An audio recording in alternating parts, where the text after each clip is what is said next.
बहुत सारे भारतीय जब विदेश जाते हैं तो उनकी भारत में बनी हुई फाइनेंशियल इन्वेस्टमेंट्स जैसे कि बैंक अकाउंट्स, म्यूचुअल फंड्स या पीपीएफ वैसे ही चलती रहती हैं।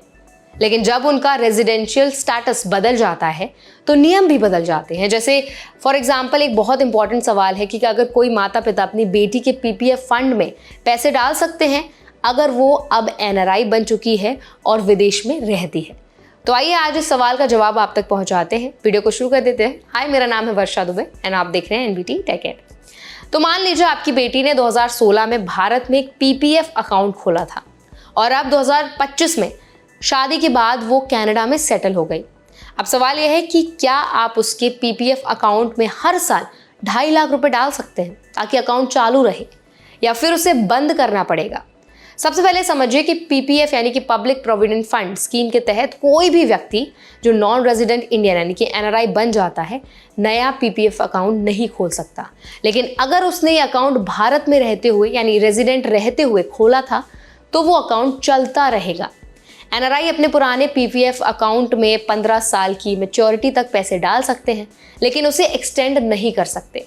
यानी अगर आपकी बेटी ने 2016 में पीपीएफ अकाउंट खोला था तो वो 2031 तक यानी 15 साल पूरे होने तक वैध रहेगा, लेकिन उसके बाद उसे बढ़ाया नहीं जा सकता। अब सबसे अहम बात, कौन पैसे डाल सकता है और कितना।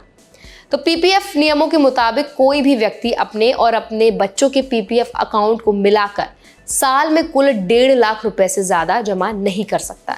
यानी अगर आप पहले से अपने पीपीएफ में 1.5 लाख जमा कर रहे हैं तो आप अलग से बेटी के अकाउंट में 1.5 लाख रुपए नहीं डाल सकते।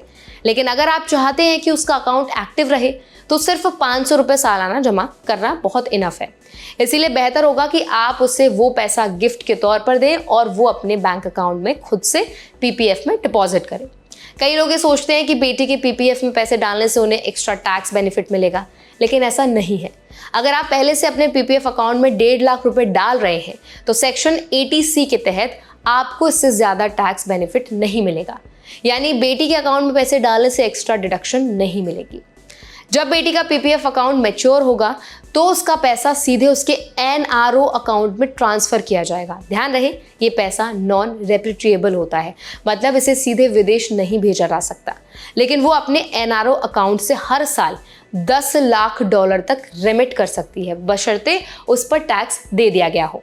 अगर बेटी के नाम पर भारत में बैंक अकाउंट है जैसे कि जॉइंट सेविंग अकाउंट्स हैं माँ के साथ, तो उसे बैंक को अपने रेजिडेंशियल स्टेटस चेंज की जानकारी देनी होगी।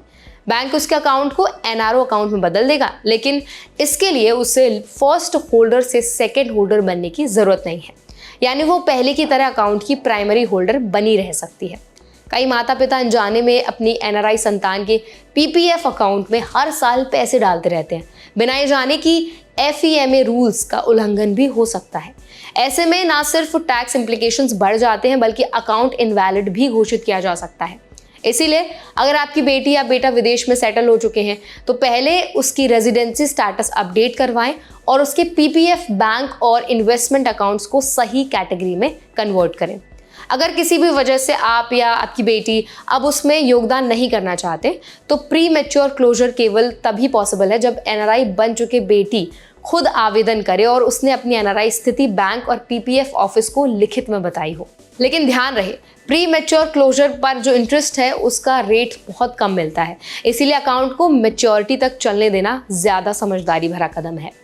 तो आई होप इस वीडियो में आपको समझ आ गया होगा कि अगर आपका बेटा बेटी बाहर सेटल हो चुके हैं तो कैसे उनका पीपीएफ अकाउंट है उसमें आप पैसे जमा कर सकते हैं, क्या लिमिट है और क्या क्या प्रिकॉशंस आपको ध्यान में रखने हैं। तो अगर आपको वीडियो अच्छा लगा हो तो वीडियो को लाइक करें, शेयर करें और ऐसे और भी अपडेट्स के लिए इस चैनल एनबीटी टेक एड को जरूर सब्सक्राइब करें।